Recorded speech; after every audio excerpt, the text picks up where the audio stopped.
The red dust of Mars blew softly as Derek walked across the old alien crash site. He had searched dozens of wrecks before, but something about this one felt different. The alien ship was half buried under Martian rock. Its black metal surface still gave off a strange glow. Derek was a scavenger, a lonely man with a small ship and a sharp eye for valuable tech. He didn't work for anyone. He didn't care about alien politics or war. He just wanted to survive. As he stepped closer to the wreck, his scanner beeped. Life form detected, it said in a robotic voice. Derek frowned. That can't be right. He pulled out his flashlight and moved inside the dark wreckage. The ship smelled like burnt plastic and something strange. He walked slowly, his boots making soft sounds on the alien floor. The walls were covered in glowing blue veins, like living wires. Then he saw it. A small pod stood in the middle of the room. It was silver, smooth, and shaped like a coffin. A thin mist floated inside it. He wiped the glass. Inside the pod was a girl, human-looking, pale skin, long black hair, eyes closed. She looked peaceful, but not dead. Wires were connected to her arms and neck. Strange alien symbols glowed on her chest. Derek stepped back. What the hell is this? His mind raced. Was she an alien in disguise? A clone? A weapon? He looked at the control panel on the pod. The language was alien, but Derek had a basic translator chip. He pressed a few buttons carefully. Status: stasis mode active. Vital signs: stable. Origin: Zalter Empire. Clearance: level 9 royal property. Warning: do not remove. Derek blinked. Royal property? He knew the Zalter Empire. Everyone did. They were one of the most feared alien tyrannies in the galaxy. If this pod was theirs, he had just stepped into deep trouble. But then the pod made a small sound. Click. The mist inside cleared, and the girl's eyes opened. Blue. Bright, sharp. She looked directly at Derek. For a moment, neither moved. Then she whispered, "Where am I?" Her voice was soft, almost human. Derek didn't answer right away. He was still in shock. "You're safe," he said finally. "You were inside this ship. I found you." She tried to sit up, but her body was weak. Derek moved forward and helped disconnect some of the wires. Her skin was cold. "I'm Derek," he said. "I'm human. What's your name?" She looked confused. "Name Arya. I think it was Arya." Derek smiled slightly. "Well, Arya, looks like you've had a rough trip." He didn't tell her yet about the warning on the pod. He wasn't sure she even knew what she was or what she had been used for. Back at his ship, Derek helped her into a seat and gave her water. She drank slowly, watching him with careful eyes. "You don't trust me," she said. "Should I?" Derek replied. She looked down. "No." They sat in silence for a while. Outside, the red sky of Mars began to darken. Meanwhile, far across the stars, inside a golden fortress orbiting a dead moon, Lord Krell stood before a holographic screen. Signal received. His servant said, "Pod 9A has been opened." Krell's eyes narrowed. "Impossible. That wreck was destroyed 2 years ago." The servant nodded nervously. "It seems someone survived, and now someone has taken her." Krell's hands clenched. "Her, yes. My lord, the girl, Arya." The air in the room grew cold. Lord Krell turned toward the stars. "Send the hunters. Send them all. I want the thief alive." Back on Derek's ship, strange static buzzed through his radio. He frowned and tapped the controls. "Something's interfering," he said. "Maybe dust storms." Arya didn't look convinced. Her eyes were staring out the window. "We have to leave," she said quietly. "Why?" "They'll come for me." Derek's heart skipped a beat. "Who's they?" She looked at him. Her voice was steady now. "The ones who made me." And somewhere in the blackness of space, a dark ship turned toward Mars. A soft hum echoed inside the ship. Derek adjusted the controls, trying to ignore the feeling in his chest. Something didn't feel right. Arya sat silently in the co-pilot seat, her hands folded on her lap. She hadn't spoken in 10 minutes. She just stared ahead, eyes watching the stars outside like she remembered something painful. He cleared his throat. "So, you feeling better now?" She turned slowly. "Yes," that was all she said. Derek frowned. "Look, I don't mean to push you, But if we're being hunted, like you said, I think I have the right to know why." Arya didn't answer immediately. Then she leaned forward, her voice quiet. "I was created, not born." Derek blinked. "Created. I was built in the labs of Lord Krell. I was meant to obey, to follow, to destroy if commanded. I was designed to be the perfect tool, but I escaped." Her voice was calm, to calm. "You don't look like a weapon," Derek said, trying to keep the mood light. She looked at him. Her expression didn't change. "That's the point." Derek went quiet. He didn't know what to say to that. A part of him still hoped this was all a misunderstanding. Maybe she was just some rare clone or tech-enhanced soldier. But in his gut, he knew she was telling the truth. A red light flashed on the dashboard. "Ship detected," the computer said flatly. Derek sat up straight. "Already." He tapped the screen. "One ship, fast, unregistered, not from Earth, not friendly. Bounty hunter." He asked. Arya didn't move. "They found us." The enemy ship approached fast. A sharp voice cut into the comms, full of static, but clear enough. "Human vessel. You are in possession of stolen Zaelter property. Power down and prepare to be boarded." Derek cursed under his breath. "Property, that's how they talk about you." She didn't answer. Derek looked at her. "Do you have any idea how to fight these guys off?" "No," she said quietly. "But you do. Me, you have a weapons system. Use it." Derek laughed nervously. "This is a transport ship. I've got to pulse guns and half a shield." The voice came again. "Final warning." Arya turned to him. "Calm but firm. Then run." Derek pushed the throttle.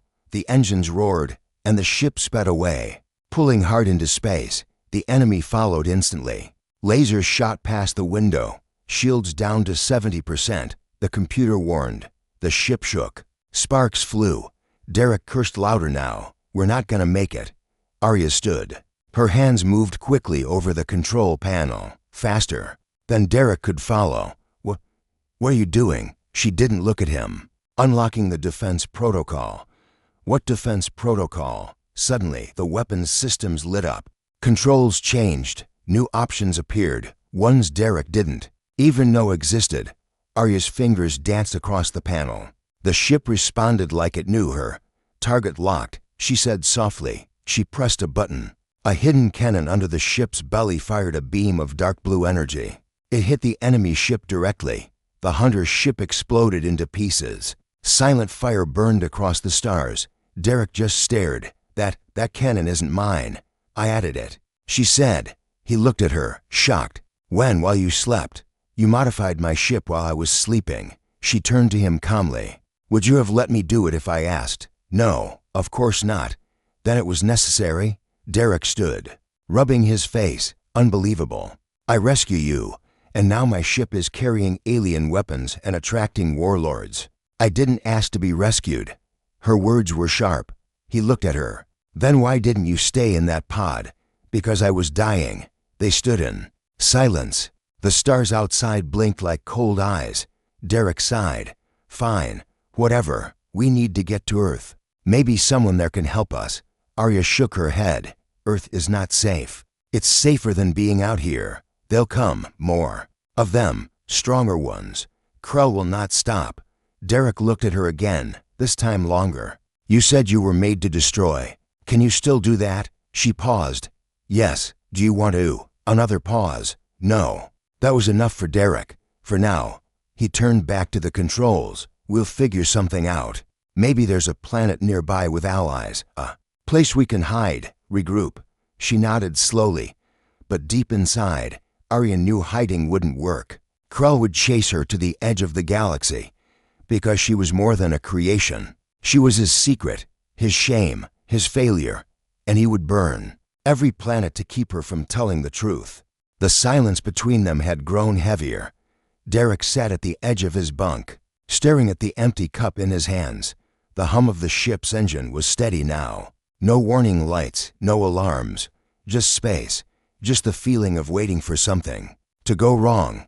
Arya stood near the main window, eyes locked on a small planet in the distance. Its surface glowed blue and green, calm, untouched, peaceful. Derek finally broke the silence. "That place looks safe," We can land there." "No," she said without turning. "Why not?" She closed her eyes. "It's too close to Krell's patrol routes." He stood up, annoyed. "Then where can we go, Arya? You keep saying not here, not there, but never say where." She didn't answer. Derek stepped closer. "You're not telling me everything." Still no response. "I'm serious," he continued. "You know things.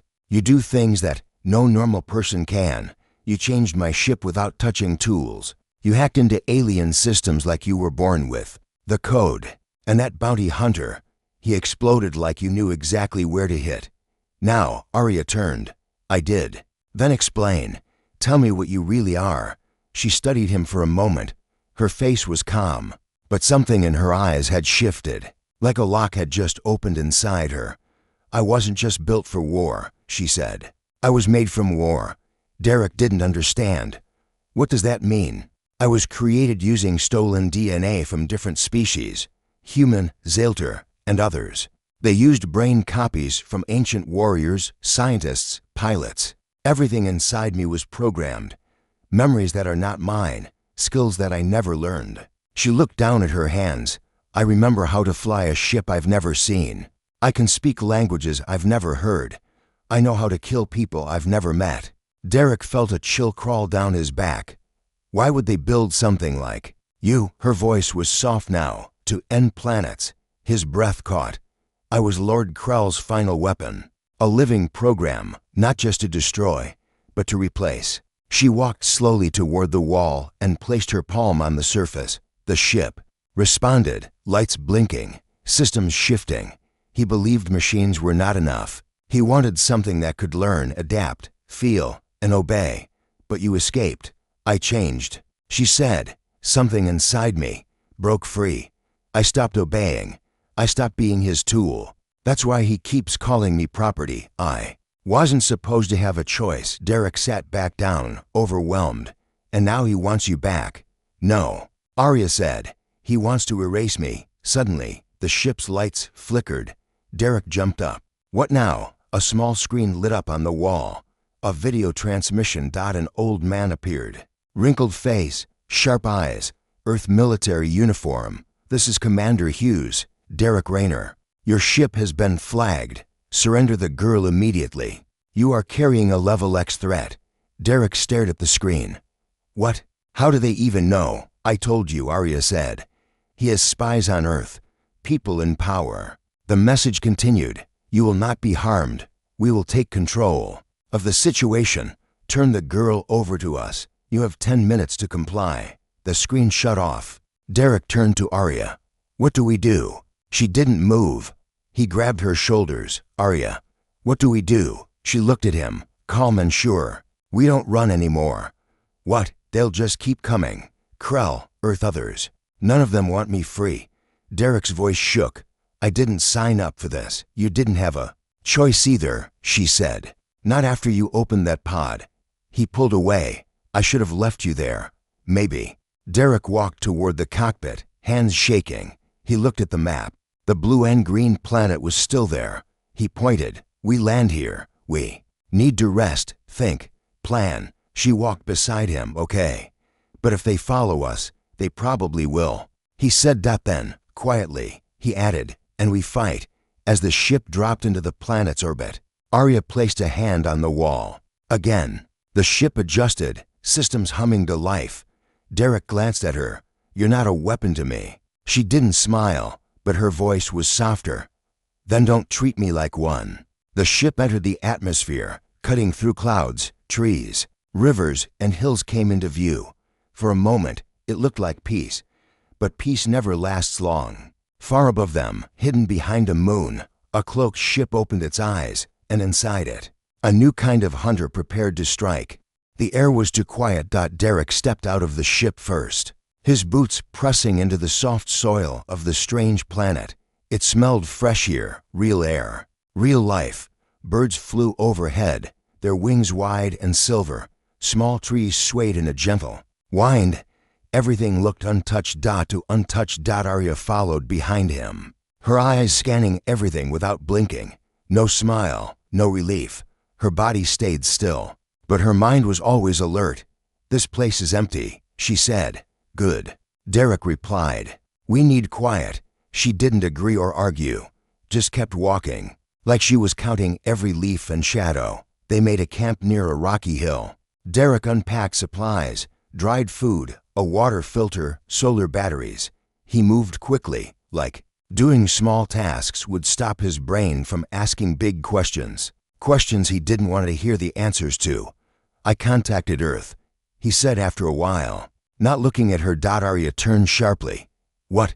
"I had to. I told them we're safe. That we'll explain everything. I told them you're not a danger." Her face changed. Not angry, not surprised, just blank. "You told them where we are?" "No, just a check-in. It's protocol. Earth needs reports. You think Earth wants to help me?" Derek hesitated. "They might." "You're wrong." She stood and walked away, standing on the hilltop, eyes on the sky. Derek watched her from behind. He wasn't sure anymore if she was a girl or a weapon pretending to be human. He wanted to trust her, but part of him kept whispering, "What if she's just better at lying?"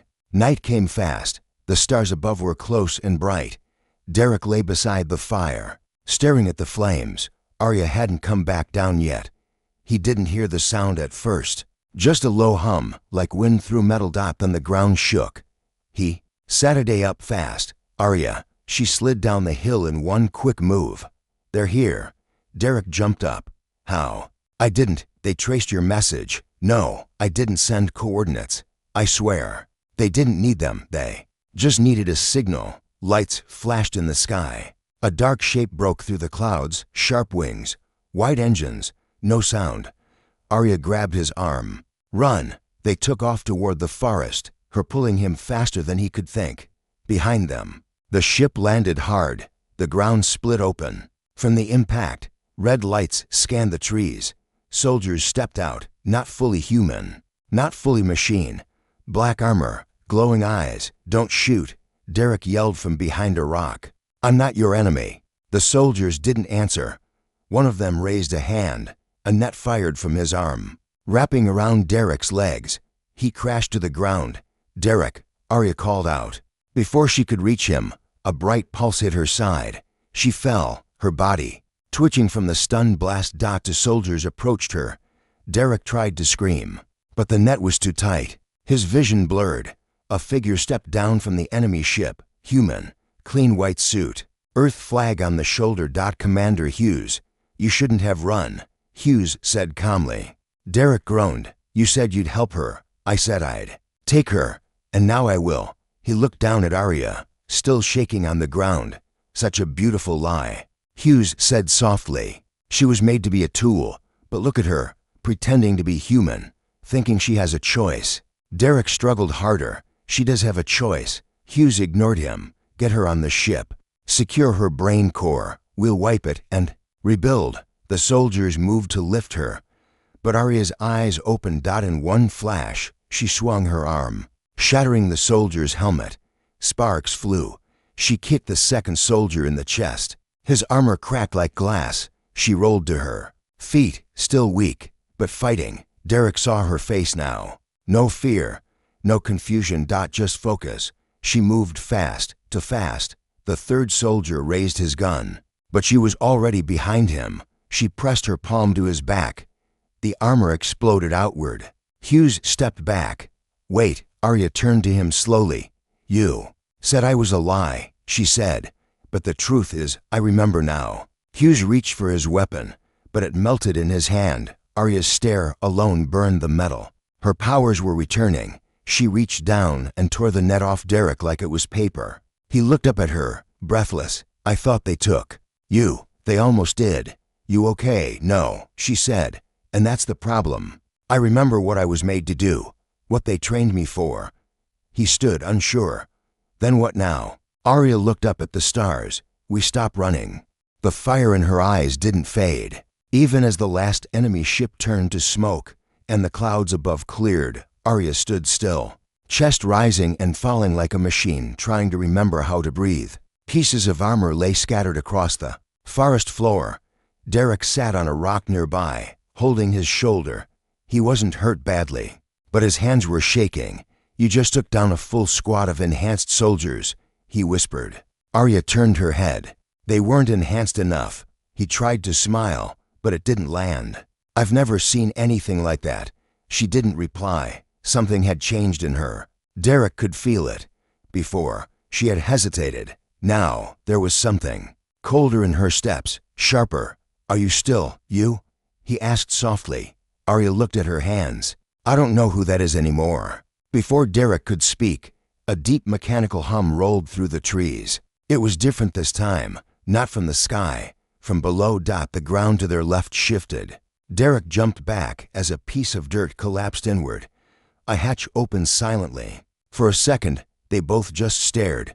Was this here the whole time? Derek asked. Yes, Arya replied. I felt it. They climbed down carefully. The ladder led them into an old underground facility. Lights flickering, air stale. The walls were human-made, but something about the place felt older. Inside. Machines lined the walls. Broken screens blinked. Maps of stars hovered over. Dusty tables. A cracked sign read, Unit 9, Earth Outpost Classified. It's abandoned, Derek said. Not for long, Arya answered. At the far end of the room, a light clicked on. A hologram appeared, not a person, but a symbol, a raised fist inside a circle. Derek tilted his head. What is that? Hope, someone said behind them. They both turned sharply. From the shadows, 5 figures stepped out, tired faces, worn clothes, but eyes full of fire.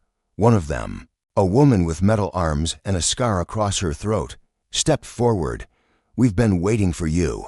Derek reached for his blaster. Who are you?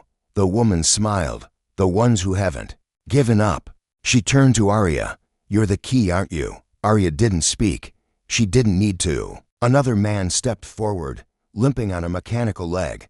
When Krell's labs were exposed years ago, we tried to destroy everything he made, but one of his creations vanished. Vanished like smoke. He pointed at Arya. You. Derek stepped in. If you're with Earth, you're too late. They tried to capture her. We're not with Earth Command. The woman said, we left them. They serve power now. We fight it. Arya finally spoke. What do you want from me? The woman didn't hesitate. We want you to help us end Krell. Not just him, all of it. The control, the labs, the lies. I've already escaped him, Arya said. That should be enough. The woman shook her head. You think running is freedom? He still owns every system. He controls entire species. You're free because he lets you be. Arya's eyes narrowed. We've seen what you can do, the man added. But your full power, that's still locked. He holds the last code. Arya's voice was flat. Then I'll break it. The woman smiled slowly. Good. Because we have a plan. Over the next hour. They explained everything. Krell's main base wasn't a fortress. It was a ship, a moving world. Hidden in deep space. Never in the same place twice. Only one tracker still linked to it, Arya. You were built to sync with him, the woman said. But if we reverse it, you can lead us to him. Derek stood in the corner, arms crossed. You're talking about attacking the most dangerous being in the galaxy. With this group, we've done more with less, the woman replied. Arya didn't argue. She stared at the floor, deep in thought. Inside her, systems she didn't fully understand were waking up. She could feel numbers, maps, pulse patterns, all leading in one direction. He's not far, she said. I can hear him breathing. The resistance team went silent. Derek stepped closer. Are you sure about this? Arya met his eyes. If I keep running, I'll become the thing he built. Afraid. Controlled. That's not who I want to be. He nodded, slowly. Then I'm with you. The woman raised her hand. You won't be alone, outside. The planet turned slowly. Under the stars, in the distance, Earth's radio channels screamed into the dark, begging for control. But here, deep below the surface, something new had begun. Not war. A reckoning. There was no countdown, no speech, no last-minute warning. When Arya stepped onto the Resistance ship, she became someone else. The corridor lights flickered above her as she walked toward the center. Control room. Behind her, Derek followed in. Silence. He was no soldier, but something about the way he moved now, steady. Alert, made it clear. He had chosen this path. Resistance crew members watched Arya as she passed. Some with awe, some with fear. She could feel it in their breathing, in their hesitation. She didn't blame them. She wasn't exactly one of them. Not human, not machine, something in between. But she was their only chance. At the command deck, the scarred woman, Captain Vela, stood over a table full of blinking lights and moving maps. "We've locked onto Krell's ship," she said without looking up. "Deep space, just outside the Phantom Rift. He's hiding in the one place no signal escapes." Derek frowned. "How do we get in without being seen?" Vela pointed to Arya. "We don't." "She does." Arya stared at the screen. A dark sphere spun slowly in the image. Krell's mobile base. It didn't look like a ship. It looked like a moon carved open and rebuilt into something unnatural. "I remember that place," she said. "How much of it?" Derek asked. "Too much." Vela slid a small device across the table. "This chip carries a virus. If you get it to Krell's core, it will shut down his command systems." Arya picked it up between her fingers. It felt warm, alive. "I'll need cover," she said. "You'll get it," Vela replied. "We'll distract the guards. You go for the heart." The plan was simple, dangerous, impossible, maybe. But no one said it out loud. The crew got to work, weapons charged, armor sealed, small ships prepared for launch. Derek pulled Arya aside. "Are you sure you're ready for this?" She didn't answer right away. "When I escaped the first time, I wasn't trying to fight him," she said. "I was just running. But now, I feel everything he did to me. Every memory he put in my head, every mission, every kill command. I remember it all."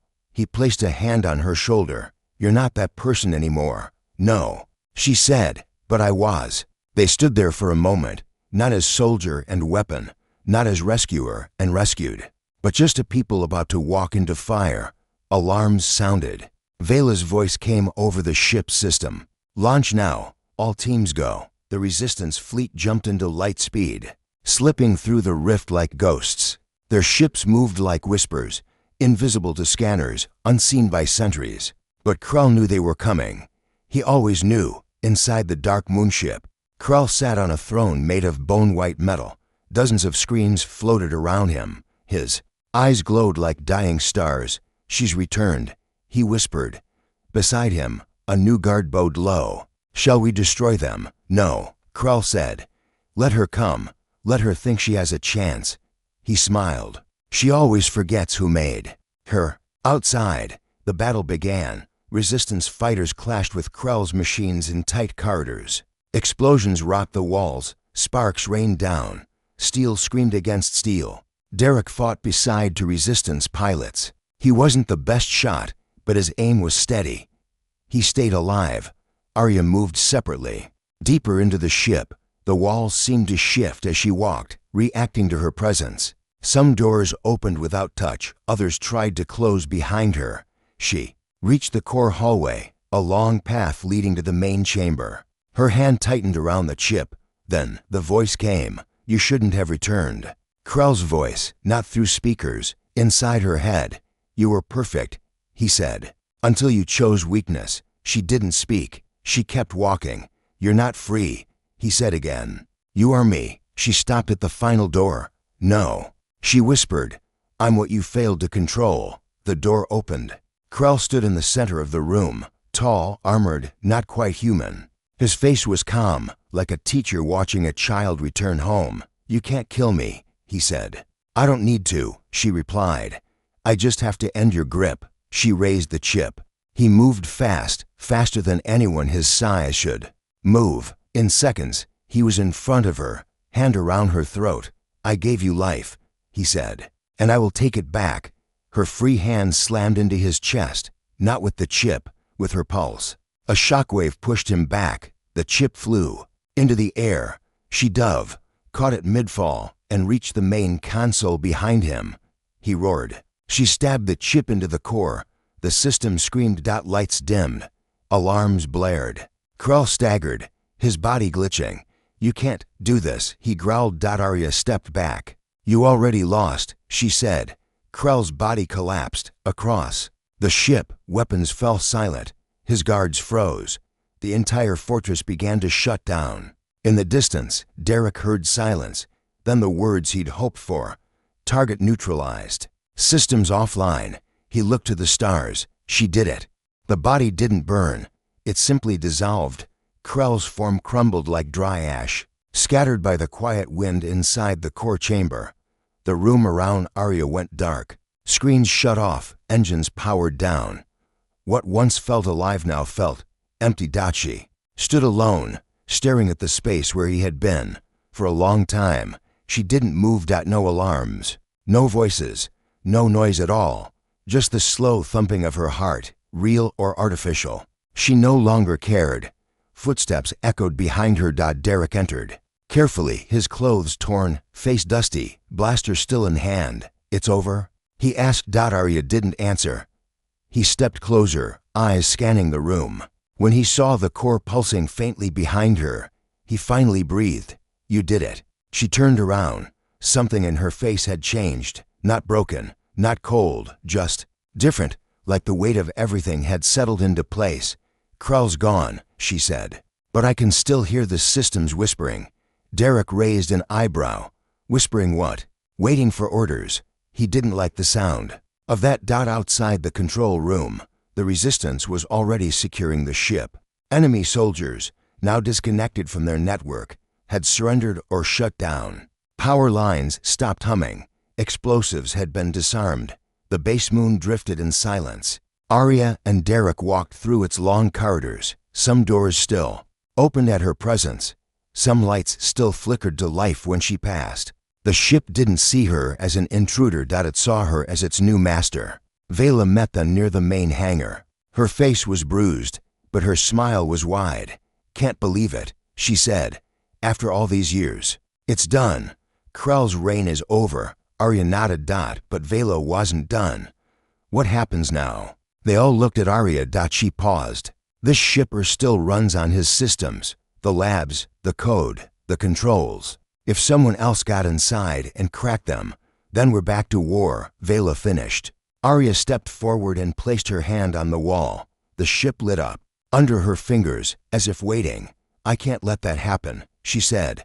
What are you saying?" Derek asked. "I'm going to take the ship into the rift, deep, where no one can follow. I'll lock its core, bury it, make sure it can't be used again." Vela frowned. "You'd disappear with it." Arya looked at her calmly. "Better me than the next tyrant."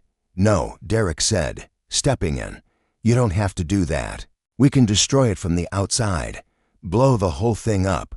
Arya shook her head. "It's not that simple. If the power core is broken, it could release what Krell stored. Bioweapons, mind hacks, planet codes, things worse than death." She turned to face him fully. "I was built to end worlds, Derek. This is the part where I save one." His voice cracked. "You don't owe anyone anything." "I owe myself," she said, "to finish this the right way." Vela looked between them. Her voice dropped. "If she's willing to do it, we have to let her." Derek looked away, his jaw clenched.